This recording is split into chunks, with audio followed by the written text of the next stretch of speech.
Hello, welcome to the channel. Our Mighty King returns. We're reading the Bible in a year, and this is day number 118. I'm so glad to see you. It is finally feeling like spring. What kind of flowers are blooming in the area where you live? Here, the tulips are blooming late because we had a frost in the beginning of April. This picture I took in front of my church. We are in southeast Michigan. Today we'll be reading 2 Kings 24:8 through 1 Chronicles chapter 1. Let's begin. The reign and captivity of Jehoiachin. Jehoiachin was 18 years old when he became king, and he reigned in Jerusalem for 3 months. His mother's name was Nehushta, the daughter of Elnathan of Jerusalem. And he did evil in the sight of the Lord, according to all that his father had done. At that time the servants of Nebuchadnezzar, king of Babylon, came up against Jerusalem, and the city was besieged. And Nebuchadnezzar, king of Babylon, came against the city, as his servants were besieging it. Then Jehoiachin, king of Judah, his mother, his servants, his princes, and his officers went out to the king of Babylon, and the king of Babylon, in the 8th year of his reign, took him prisoner.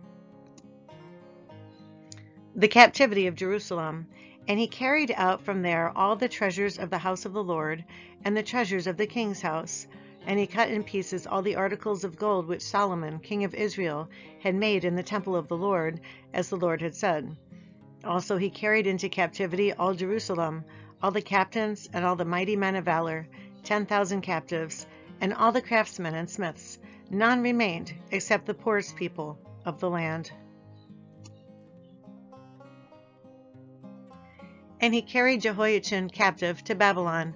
The king's mother, the king's wives, his officers, and the mighty of the land he carried into captivity from Jerusalem to Babylon. All the valiant men, 7,000, and craftsmen and smiths, 1,000, all who were strong and fit for war, these the king of Babylon brought captive to Babylon. Zedekiah reigns in Judah. Then the king of Babylon made Mattaniah, Jehoiachin's uncle, king in his place, and changed his name to Zedekiah. Zedekiah was 21 years old when he became king, and he reigned 11 years in Jerusalem. His mother's name was Hamutal, the daughter of Jeremiah of Libnah. He also did evil in the sight of the Lord, according to all that Jehoiakim had done. For because of the anger of the Lord, this happened in Jerusalem and Judah, that he finally cast them out from his presence. Then Zedekiah rebelled against the king of Babylon.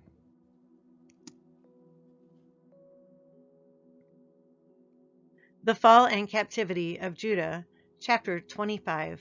Now it came to pass in the 9th year of his reign, in the 10th month, on the 10th day of the month, that Nebuchadnezzar, king of Babylon, and all his army came against Jerusalem and encamped around it.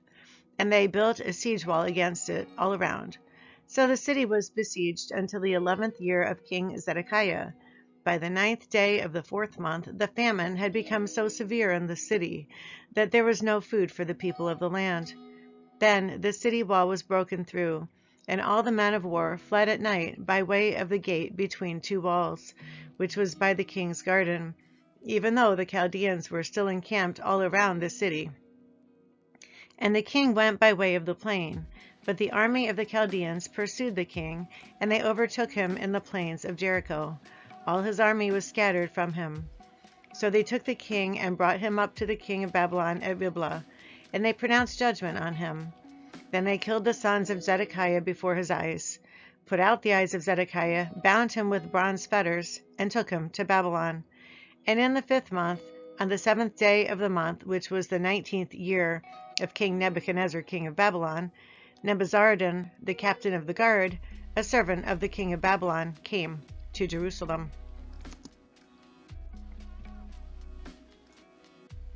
I'm taking a short break to introduce Nebuzaradan. He was a high-ranking military officer, often referred to as the captain of the guard, or the chief executioner.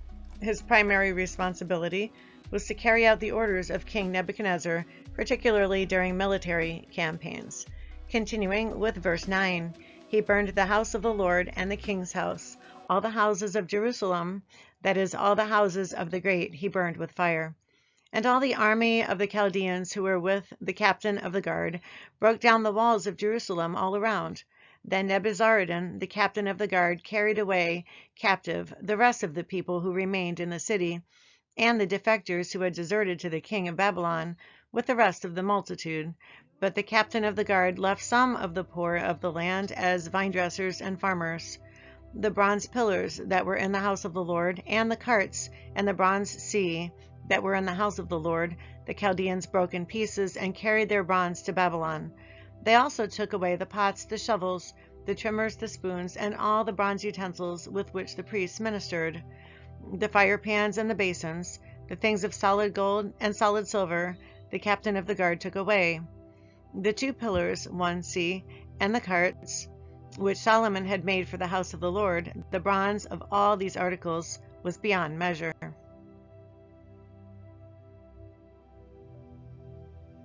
The height of one pillar was 18 cubits, and the capital on it was of bronze. The height of the capital was 3 cubits, and the network and pomegranates all around the capital were all of bronze. The second pillar was the same, with the network. And the captain of the guard took Seraiah the chief priest, Zephaniah the second priest, and the 3 doorkeepers. He also took out of the city an officer who had charge of the men of war, 5 men of the king's closest associates who were found in the city, the chief recruiting officer of the army who mustered the people of the land, and 60 men of the people of the land who were found in the city. So Nebuzaradan, captain of the guard, took these and brought them to the king of Babylon at Riblah. Then the king of Babylon struck them and put them to death at Riblah in the land of Hamath. Thus Judah was carried away captive from its own land. Let's take a break to introduce Gedaliah. Gedaliah was the governor of Judah in the year 586 BC, after the capture of Jerusalem. He was known for religious reforms. He knew Jeremiah the prophet. Continuing with verse 22, Then he made Gedaliah the son of Ahikam, the son of Shaphan, governor over the people who remained in the land of Judah, whom Nebuchadnezzar, king of Babylon, had left. Now when all the captains of the armies, they and their men, heard that the king of Babylon had made Gedaliah governor, they came to Gedaliah at Mizpah, Ishmael the son of Nethaniah, Johanan the son of Kareah, Seraiah the son of Tanumamath, the Neophatite, and Jezaniah the son of Machathite, they and their men. And Gedaliah took an oath before them and their men, and said to them, Do not be afraid of the servants of the Chaldeans. Dwell in the land and serve the king of Babylon, and it shall be well with you. But it happened in the 7th month that Ishmael the son of Nethaniah, the son of Elishama of the royal family, came with 10 men and struck and killed Gedaliah, the Jews, as well as the Chaldeans who were with him at Mizpah. And all the people, small and great, and the captains of the armies, arose and went to Egypt, for they were afraid of the Chaldeans.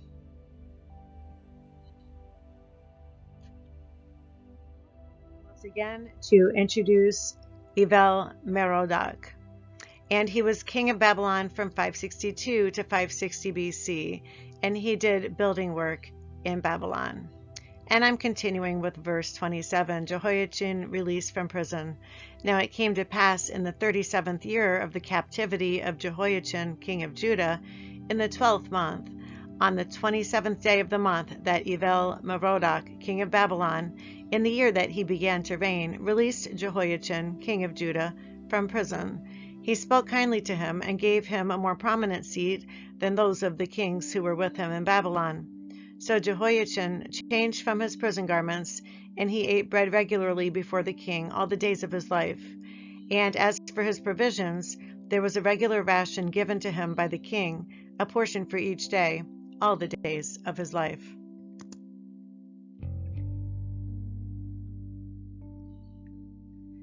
And this is the end of the book of 2 Kings. Welcome now to 1 Chronicles.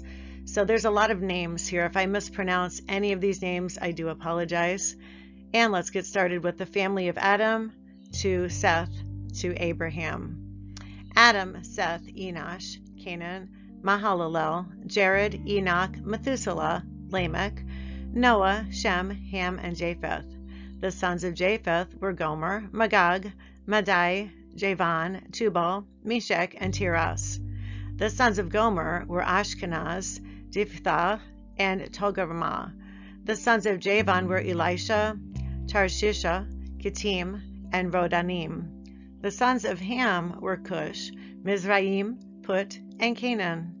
The sons of Cush were Seba, Havilah, Sabta, Ramah, and Sabteka. The sons of Ramah were Sheba and Dedan. Cush begat Nimrod, and he began to be a mighty one on the earth. Mizraim begat Ludim, Anamim, Lehabim, Naphtuhim, Pathrusim, Casluhim, from whom came the Philistines and the Caphtorim. Canaan begat Sidon, his firstborn, and Heth, the Jebusite, the Amorite, and the Girgashite, the Hivite, the Archite, and the Sinite, the Arvadite, the Zemarite, and the Hamathite.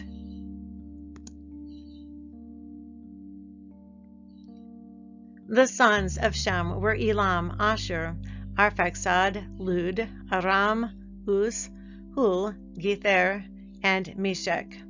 Arphaxad begat Shelah, and Shelah begat Eber. To Eber were born 2 sons. The name of one was Peleg, for in his days the earth was divided, and his brother's name was Joktan. Joktan begat Almodad, Shelef, Hazamareth, Jirah, Hadaram, Uzal, Diklah, Ebal, Abimael, Sheba, Ophir, Havilah, and Jobab. All these were the sons of Joktan. Shem, Arphaxad, Shelah, Eber, Peleg, Reu, Sereg, Nahor, Terah, and Abram, who is Abraham. The sons of Abraham were Isaac and Ishmael. The family of Ishmael. These are their genealogies. The firstborn of Ishmael was Nebajoth, then Kedar, Abiel, Mibsam, Mishma, Duma, Massa, Hadad, Tema, Jetur, Naphish, and Kedemah. These were the sons of Ishmael.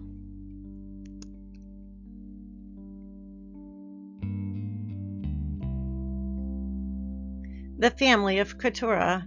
Now the sons born to Keturah, Abraham's concubine, were Zimran, Jokshan, Medan, Midian, Ishbak, and Shua. The sons of Jokshan were Sheba and Dedan. The sons of Midian were Ephah, Epher, Hanok, Abida, and Eladah. All these were the children of Keturah. The family of Isaac. And Abraham begot Isaac. The sons of Isaac were Esau and Israel. The sons of Esau were Eliphaz, Ruel, Jush, Jalam, and Korah. And the sons of Eliphaz were Teman, Omar, Zephi, Gatam, and Kenaz, and by Timnah, Amalek. The sons of Ruel were Nahath, Zerah, Shema, and Misa.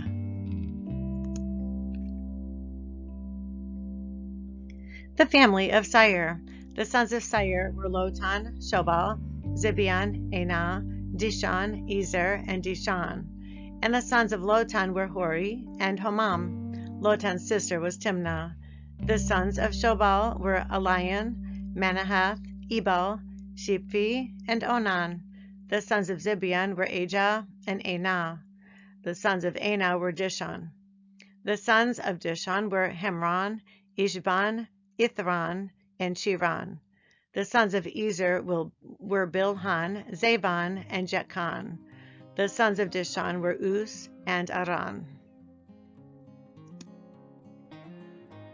The kings of Edom. Now these were the kings who reigned in the land of Edom before a king reigned over the children of Israel. Bela, the son of Beor, and the name of his city was Dinhabah. And when Bela died, Jobab, the son of Zerah of Bozrah, reigned in his place. When Jobab died, Husham of the land of the Timonites reigned in his place. And when Husham died, Hadad, the son of Bedad, who attacked Midian in the field of Moab, reigned in his place. The name of his city was Avith. When Hadad died, Samlah of Masrekah reigned in his place. And when Samlah died, Saul of Rehoboth by the river reigned in his place. When Saul died, Baal-Hanan, the son of Achbor, reigned in his place, and when Baal-Hanan died, Hadad reigned in his place, and the name of his city was Pai. His wife's name was Mehetabel, the daughter of Matred, the daughter of Mezahab.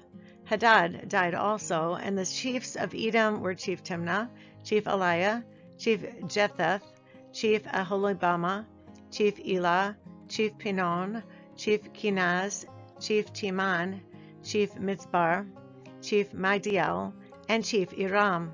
These were the chiefs of Edom. This concludes our reading for today. Please tune in tomorrow for more 1 Chronicles. Why all these names, you might ask? For one thing, the genealogical line of King David continues right into the family line of Jesus. And second, I believe that each of these individuals was special and unique to God the Father. If you don't know Jesus, or if you're a new subscriber, would you please listen to my testimony video called Sharing My Story, and the link will be on the next screen. Thanks and have a fantastic week. Goodbye.